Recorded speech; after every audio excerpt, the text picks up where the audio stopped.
Chairman FPR Rashid Mahmood Langrial ने कौमी assembly की कायमा कमेटी खजाना को आगाह किया कि टैक्स कवानीन में तब्दीली टैक्स की बुनियाद बढ़ाने के लिए है। मजीद जानते हैं डॉन न्यूज के नुमाइंदे ताहिर शेरानी से।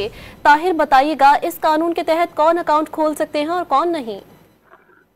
ये देखें, जो टैक्स कवानीन तरमीमी बिल है वो गुज़श्ता माह कौमी असम्बली में पेश किया गया था और सेनेट की कायमा कमेटी खजाना इन सिफारिशात और जो बिल है उसकी मंजूरी दे चुकी है। आज कौमी असम्बली की कायमा कमेटी बराए खजाना में चेयरमैन FPR की जानिब से टैक्स कवानीन तरमीमी बिल पर तफसीली ब्रीफिंग दी गई है। उन्होंने कमेटी को बताया कि ज्यादा आमदनी और खास रकम से ज्यादा का कारोबार करने वालों के लिए कवानीन शामिल हैं। कुछ इख्तियारात FPR अफसरान को नए कवानीन के तहत दिए जा रहे हैं। अगर किसी के पास काला धन है या टैक्स चोरी करता है उस पर पाबंदी लगाई जा रही है। अगर कोई नॉन फाइलर है तो इकोनॉमिक ट्रांजैक्शन नहीं कर सकता। और अगर किसी के पास पैसा है तो वो गाड़ी प्लाट खरीद नहीं कर सकता और किसी के पास अगर पैसा है तो वो सरमायाकारी भी नहीं कर सकता।